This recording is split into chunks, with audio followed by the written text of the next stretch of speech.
अस्सलाम वालेकुम व्यूअर्स, मैं हूं आपकी मेंटोर उम्मा रुमान।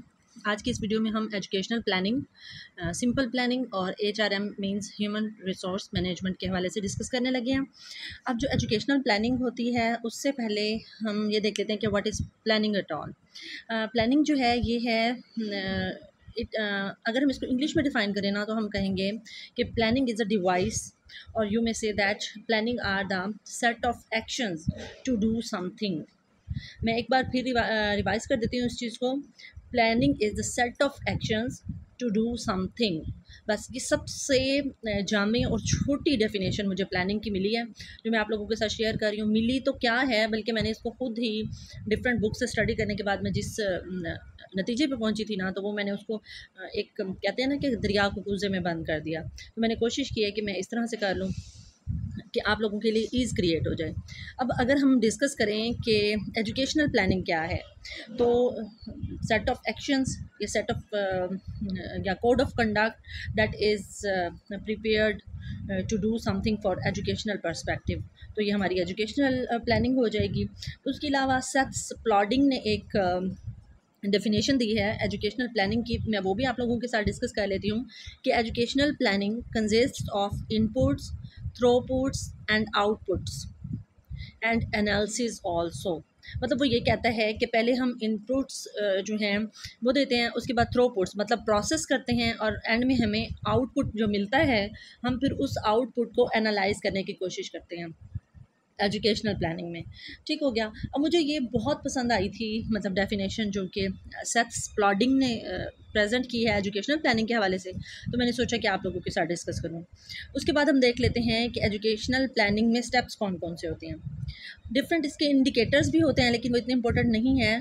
इंटरव्यू के हवाले से ये स्टेप्स जो हैं आपके लिए इंपॉर्टेंट हो सकती हैं, तो इसलिए मैंने सोचा कि इंटरव्यूज़ होने वाले हैं, तो अगर इंटरव्यू से रिलेटेड जो कैंडिडेट्स हैं वो ये वीडियो देखें तो उनके लिए जो है एक अच्छी वीडियो साबित हो ये। तो जो स्टेप्स होते हैं एजुकेशनल प्लानिंग में, सबसे पहले हम ये देखते हैं कि व्हाट इज़ प्रॉब्लम, जिसको हम कहते हैं डिफाइनिंग प्रॉब्लम। ठीक है, ये मतलब असल में प्रॉब्लम है क्या। अगर हम डेली लाइफ एग्जांपल लें तो हम ये सोचें जी, क्यों बच्चे जो हैं आउट ऑफ स्कूल हैं, मोस्टली स्टूडेंट्स जो हैं वो आउट ऑफ स्कूल क्यों हैं, तो ये हमारी डिफाइनिंग प्रॉब्लम में आ जाएगी।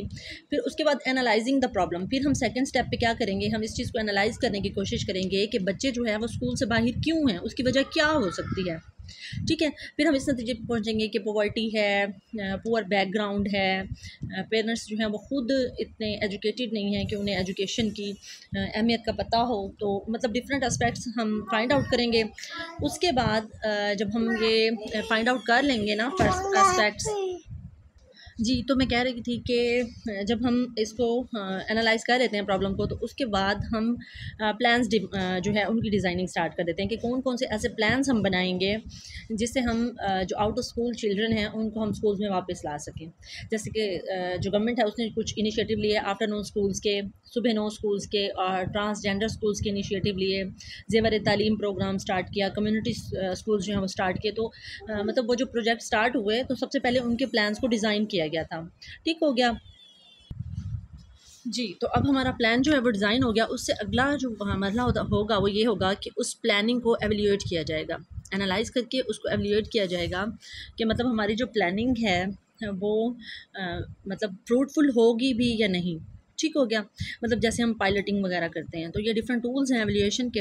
उसके बाद स्पेसिफिकेशन ऑफ प्लानिंग, मतलब प्लानिंग के वो फेज़ जो ज़्यादा इंपॉर्टेंट हैं उनको अप्रूव कर लिया जाएगा, और जो जो एरियाज़ वीक लग रहे होंगे हमें या एक्सपर्ट्स को, तो वो उनको स्किप करेंगे और उनको फिर रिप्लेस करने की कोशिश करेंगे। ठीक हो गया।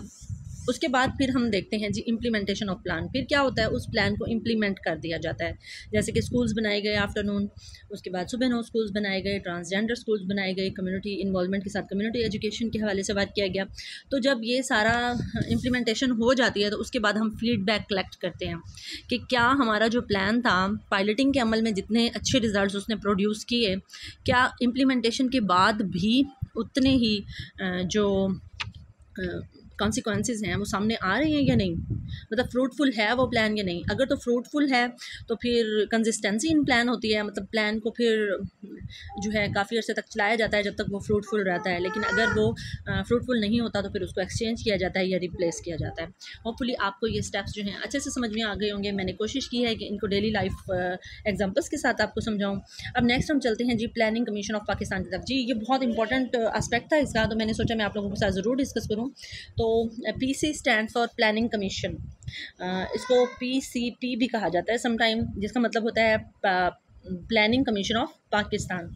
अब जी ये जो हमारा प्लानिंग कमीशन ऑफ पाकिस्तान है ये 1952 में बना था, और ये एक फंक्शनल पब्लिक पॉलिसी डेवलपमेंट का इंस्टीट्यूट है जो कि मिनिस्ट्री ऑफ प्लानिंग के अंडर काम करता है। मतलब वफाकी लेवल पे ये मिनिस्ट्री ऑफ प्लानिंग होती है, उसके अंडर जो है ये planning commission of Pakistan work करता है। ये भी पूरे मुल्क के लेवल पे वर्क कर रहा होता है, फिर डिफरेंट सूबों में ये अपनी जो है इनके नुमाइंदे होते हैं, और मतलब ये पूरी ऑर्गेनाइजेशन जो है वो वर्क कर रही होती है। ये एक पूरा कमीशन है। तो इसका जो मेन काम है प्लानिंग कमीशन का वो ये है कि फाइनेंस प्रोवाइड करना और पब्लिक की पॉलिसीज़ को डेवलपमेंट करने के बाद डिफरेंट सेक्टर्स में पॉलिसीज़ को डेवलप करते हैं। मतलब जो भी सेक्टर्स हैं, बेशक वो पुलिस डिपार्टमेंट है, बेशक वो आर्मी का सेक्टर है, बेशक वो आपकी एजुकेशन की डिपार्टमेंट है, हायर एजुकेशन की डिपार्टमेंट है, यानी जितने भी डिपार्टमेंट 42 हैं या 41 हैं आई थिंक सो, उन सब के लिए ये प्लानिंग करता है कमीशन, पाकिस्तान प्लानिंग कमीशन। और प्लानिंग करने के बाद फाइनेंशियल एड भी प्रोवाइड करता है। ठीक हो गया। अब अगर मैं आपको इसकी डेली लाइफ एग्जांपल दूँ ना, तो जो हमारे एजुकेशन के 5 ईयर प्लान्स हैं पाकिस्तान में 1955 to 60, 60 to 65, 65 to 70, 70 to 70, 70 to 73 तक फिर 9 प्लान था, फिर 73 से 78, फिर 78 से नेक्स्ट 5 ईयर 93, फिर 93 से 98 और 2003, और इस तरह से जो हमारे 8 मोस्ट इम्पोर्टेंट प्लान्स हैं ना एजुकेशनल प्लान, वो भी प्लानिंग कमीशन ऑफ पाकिस्तान के अंडर ही वर्क कर रहे थे। ठीक हो गया। उसके अलावा PSDP ये पब्लिक सेक्टर डेवलपमेंट प्रोग्राम है, ये भी प्लानिंग कमीशन, ये फिर प्लानिंग कमीशन के अंडर काम कर रहा होता है। मतलब ये ज़ेली इदारा है प्लानिंग कमीशन का। मैं एक बार फिर आपको समझा देती हूँ कि जो मिनिस्ट्री ऑफ प्लानिंग है उसका ऐसे समझ लें कि उसका सब पार्ट है प्लानिंग कमीशन ऑफ पाकिस्तान। अब जो पब्लिक सेक्टर डेवलपमेंट प्रोग्राम का जो ये प्रोग्राम है ना, पब्लिक सेक्टर डेवलपमेंट प्रोग्राम, ये प्लानिंग कमीशन ऑफ पाकिस्तान का हिस्सा है। ठीक हो गया। ये क्या करता है, ये एक फ्रेमवर्क बनाता है डिफरेंट ऑर्गेनाइजेशंस के लिए, डिफरेंट कंपनीज़ के लिए, जो कि पब्लिक सेक्टर की होती हैं। मतलब गवर्नमेंट की जितने भी इंस्टीट्यूट समझ लें या जितने भी डिपार्टमेंट्स समझ लें, उनके लिए ये प्लानिंग का काम करने में जो प्लानिंग कमीशन ऑफ पाकिस्तान है उसको हेल्प आउट भी करता है। ठीक हो गया। अब उसके बाद आपने तस्वीर में देखा होगा, मैंने इसीलिए इस तरह की तस्वीरें लगाई हैं ताकि आपको पता चले कि मतलब इन्हीं पिक्स को ही माइंड में रख के आपको याद आ जाए कि कौन से डिपार्टमेंट का या कौन से कमीशन का क्या वर्क था। ठीक हो गया। अब एक और ज़रूरी बात जो मुझे नज़र आई, मतलब याद आ रही है, वो ये कि जो हमारे 8 5 ईयर प्लान्स हैं ना, वो 8 प्लान्स कंप्लीट होने के बाद अब मज़ीद हमारे 5 ईयर प्लान्स नहीं होते। अब जो हमारा प्लानिंग कमीशन ऑफ पाकिस्तान है वो हमें फ्रेमवर्क देता है। अब हमने उस फ्रेमवर्क पे वर्क करना होता है। ठीक हो गया। जब एक फ्रेमवर्क जो है वो लगता है कि ओल्ड हो गया या इसमें हमें न्यू चेंजिंग लाने की ज़रूरत है, तो फिर उसको चेंज कर दिया जाता है, वरना जब तक वो फ्रूटफुल रहता है तो उस पर इम्प्लीमेंट किया जाता रहता है। अच्छा, उसके बाद प्लानिंग की टाइप्स को देख लेते हैं। ये भी बहुत इंपॉर्टेंट तो हैं, लेकिन आपको बस इतना याद रखना इंपॉर्टेंट है कि प्लानिंग की 2 टाइप्स हैं एजुकेशनल प्लानिंग की। ये जनरल प्लानिंग में भी आप इसको ले सकते हैं कि इसकी 2 ही टाइप्स हैं। बस ये याद रखना ज़रूरी है कि प्लानिंग की 2 टाइप्स हैं। अब मज़ीद मैं आपको बता देती हूँ कि इम्पेरेटिव सेंट्रलाइज्ड प्लान होता है और इंडिकेटिव प्लान होता है। अब जो इम्पेरेटिव सेंट्रलाइज्ड प्लान होता है ना, ये सेंट्रल लेवल पे प्लानिंग करता है, मतलब बड़े लेवल पे, बड़े पैमाने पे। आपको पता है ना कि सेंट्रलाइजेशन क्या होती है, तो वही सेंट्रलाइजेशन के कंसेप्ट को आपने माइंड में रखना है, और इम्पेरेटिव सेंट्रलाइज्ड ये माइंड में रखना है, सेंट्रलाइज्ड एंड सेंट्रलाइजेशन। ठीक हो गया। तो इससे आप निमोनिक्स बना लेंगे कि जो इम्पेरेटिव सेंट्रलाइज्ड प्लान है वो बड़े पैमाने पे वर्क करता है, मतलब पूरी मुल्क की सतह पे वर्क करता है, ऐसे समझ लें। अगर मैं इसकी एग्जांपल दूँ ना, तो इसकी एग्जांपल जैसे मैंने अभी आपको बताया है कि प्लानिंग कमीशन ऑफ पाकिस्तान, अब प्लानिंग कमीशन ऑफ पाकिस्तान जो प्लानिंग करेगा ना, वो इम्पेरेटिव सेंट्रलाइज्ड प्लानिंग होगी, क्योंकि प्लानिंग कमीशन ऑफ पाकिस्तान इस वक्त सबसे बड़ा इदारा है, सबसे बड़ा डिपार्टमेंट है जो कि प्लानिंग पे वर्क कर रहा है। तो इम्पेरेटिव सेंट्रलाइज्ड प्लान जो है उसकी best example planning commission of Pakistan बनेगी। ठीक हो गया। अब जो दूसरी टाइप है इंडिकेटिव प्लान, इंडिकेटिव प्लान जो है ये लोकल लेवल पे होता है।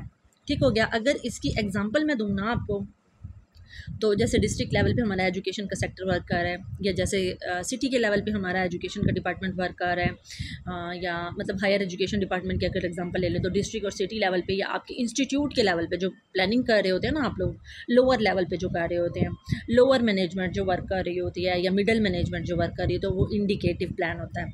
अच्छा, आपको इसकी एक और भी मैं मतलब आपको एक बेंचमार्क दे देती हूँ कि जो इम्पेरेटिव सेंट्रलाइज्ड प्लान होगा ना, कल आपने पढ़ी थी ना टाइप्स ऑफ मैनेजमेंट पढ़ी थी, top management, middle management and lower management. तो जो टॉप मैनेजमेंट है ना वो इम्पेरेटिव सेंट्रलाइज्ड प्लान करेगी। ठीक है, आपने इस तरह से निमोनिक्स बना लेने हैं। और जो इंडिकेटिव प्लान है वो मिडल मैनेजमेंट और लोअर मैनेजमेंट करेगी। होपफुली आपको ये जो है क्लियर हो गया होगा। ये बहुत ज़्यादा इंपॉर्टेंट तो नहीं है, लेकिन मतलब 2 टाइप्स को याद करना प्लानिंग की बहुत इंपॉर्टेंट है। और समटाइम इंटरव्यूज़ में भी, जैसे कि अब देखा जा रहा है कि इंटरव्यूज़ में ना जो बेसिक टॉपिक्स हैं उनसे हट के भी क्वेश्चंस होते हैं, तो ये आपके लिए हेल्पफुल प्रूव होगी। उसके बाद इसी प्लानिंग के हवाले से मुझे याद आ गया, तो मैंने डिफरेंट जो वर्ड्स के इंपॉर्टेंट डेज़ हैं एजुकेशन सेक्टर के हवाले से, मैंने कहा वो भी मैं आप लोगों के साथ डिस्कस कर लूँ। तो जो इंटरनेशनल टीचर डे होता है वो 5 अक्टूबर को होता है। इंटरनेशनल एजुकेशन डे जो होता है वो 24 जनवरी को होता है। और इंटरनेशनल लिटरेसी डे जो होता है वो 8 सितंबर को होता है। आपने निमोनिक्स बना लेनी है कि सबसे पहले इंटरनेशनल एजुकेशन डे है जो कि 24 जनवरी को है, जनवरी में है।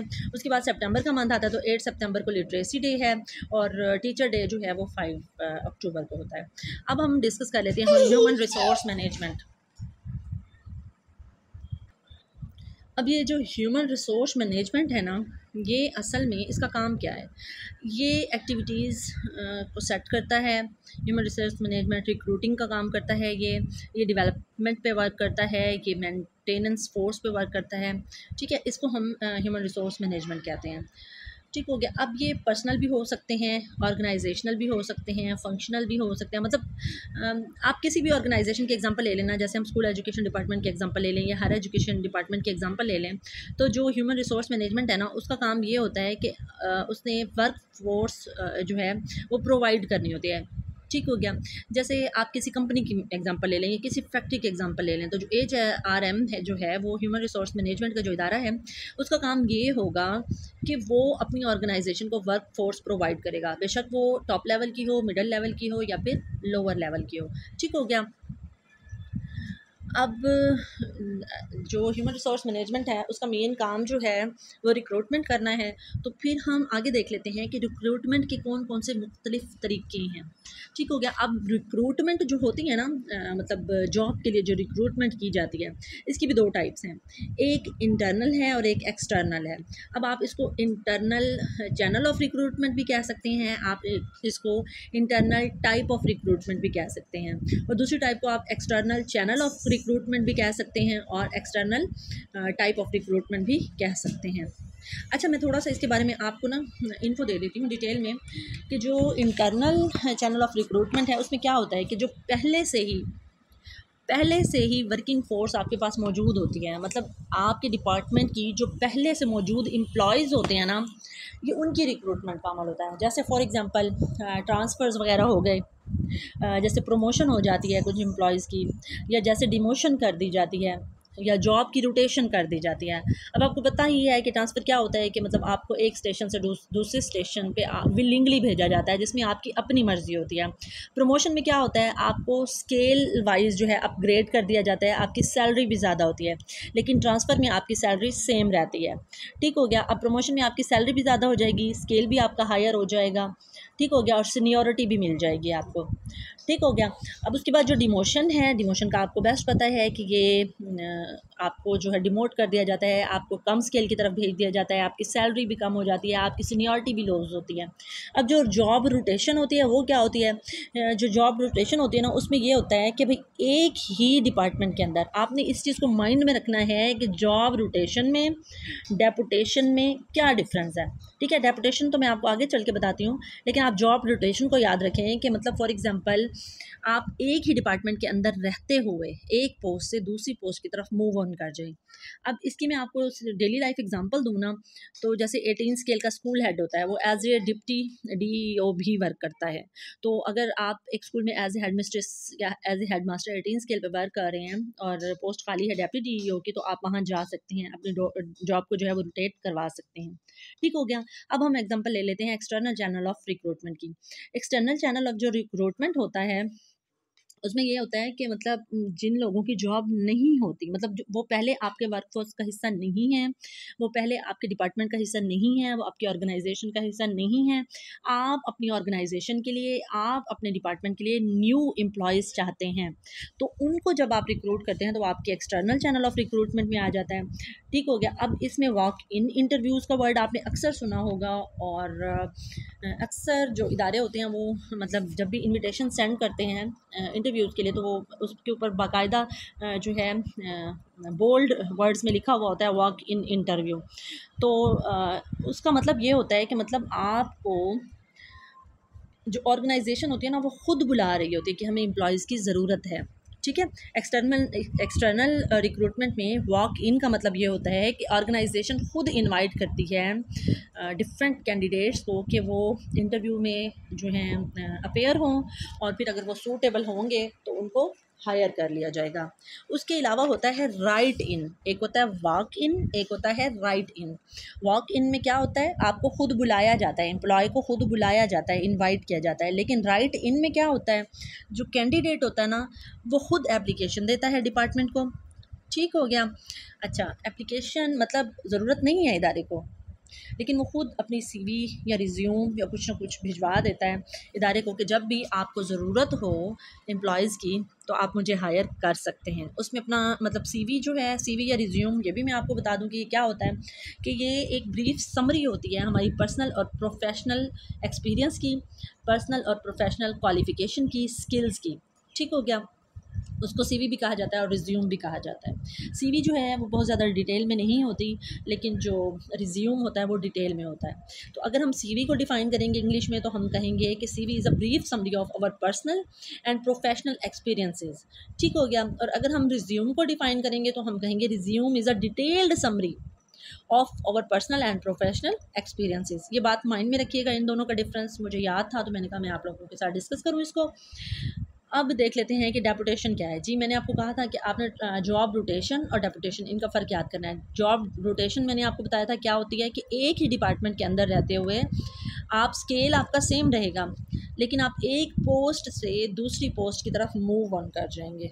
ठीक हो गया। लेकिन अब हम देखते हैं कि व्हाट इज़ डेपुटेशन। डेपुटेशन जो है ये मूवमेंट है एक डिपार्टमेंट से दूसरे डिपार्टमेंट के अंदर। ठीक हो गया।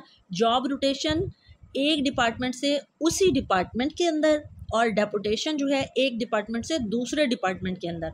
अब आपका स्केल भी सेम रहेगा, आपकी सीनियरिटी भी सेम रहेगी डेपुटेशन में जैसे जॉब रोटेशन में सेम रहती है, लेकिन फ़र्क क्या होगा, आपका डिपार्टमेंट चेंज हो जाएगा। अब मैं आपको इसकी बेस्ट एग्जांपल अगर दूँ ना, तो जो बोर्ड ऑफ सेकेंडरी एजुकेशन होता है, मतलब जिसको हम 22 का कहते हैं, BISE 22, वो जिस भी मतलब डिवीज़न का हो, उसमें क्या होता है, जो चेयरमैन बोर्ड होता है वो हमेशा 18 या 19 स्केल का होता है।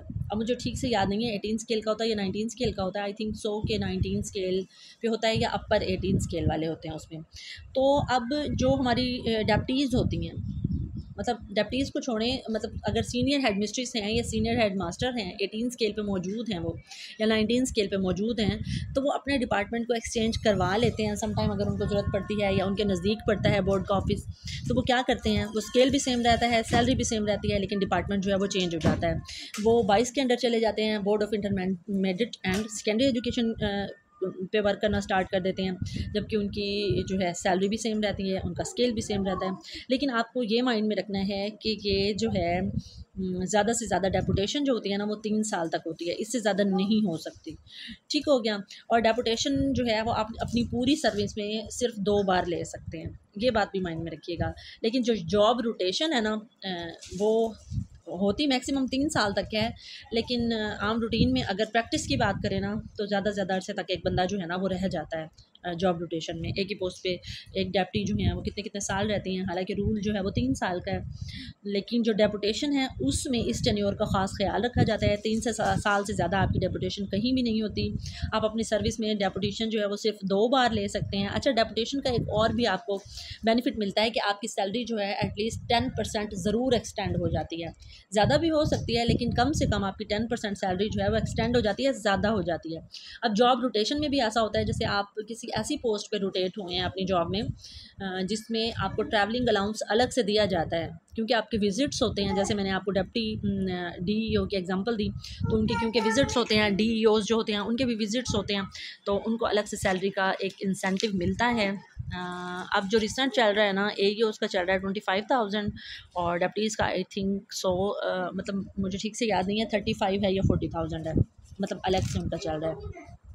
उसके बाद इंडक्शन ट्रेनिंग का वर्ड जो है इसको भी हम डिस्कस कर लेते हैं कि जब आप लोग जॉब में सिलेक्ट हो जाते हैं तो जॉब से पहले जो ओरिएंटेशन दी जाती है ना आपको, ओरिएंटेशन जो होती है, मतलब आपको जॉब के बारे में कुछ पता नहीं है, आपको फ़र्स्ट टाइम आगाही दी जा रही है आपकी जॉब के हवाले से, तो उसको हम ओरिएंटेशन भी कहते हैं और उसको इंडक्शन ट्रेनिंग भी कहते हैं। ठीक हो गया, इनमें एक माइनर सा डिफरेंस होता है, लेकिन इनको इंटर एक्सचेंजेबली यूज़ किया जाता है। ठीक हो गया।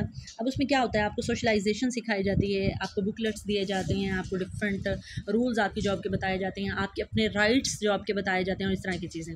अब चलने लगे हाथों में, आपको ओरिएंटेशन में भी और इंडक्शन ट्रेनिंग में दोनों में डिफरेंस बता देती हूँ। जो ओरिएंटेशन है ना, उसमें आपको जस्ट इन्फॉर्मेशन प्रोवाइड की जाती है आपकी जॉब के वर्क के हवाले से, या किसी भी न्यू चीज़ के बारे में जिसका आपको पता ना हो, वो ओरिएंटेशन कहलाती है। लेकिन जो इंडक्शन ट्रेनिंग होती है ये स्पेसिफिकली एक जॉब के हवाले से ही होती है। ओरिएंटेशन भी जॉब के हवाले से हो सकती है, लेकिन ओरिएंटेशन जो है वो भी हो सकती है, सॉरी, लेकिन जो ये हमारी इंडक्शन होती है ये स्पेसिफिकली जॉब से रिलेटेड होती है। और इंडक्शन का एक और बेनिफिट होता है कि इसमें आपको आपके जो अपने राइट्स होते हैं ना एज ए एम्प्लॉय, आपको उनके बारे में भी बताया जाता है। ठीक हो गया। अब हम, ठीक है जी, आज का हमारा लेसन जो है वो कंप्लीट हो गया। तो thank you for joining me, और आपने इतना सारा टाइम दिया मेरी वीडियो को। मिलते हैं फिर नेक्स्ट वीडियो में। टिल देन, अल्लाह हाफिज़।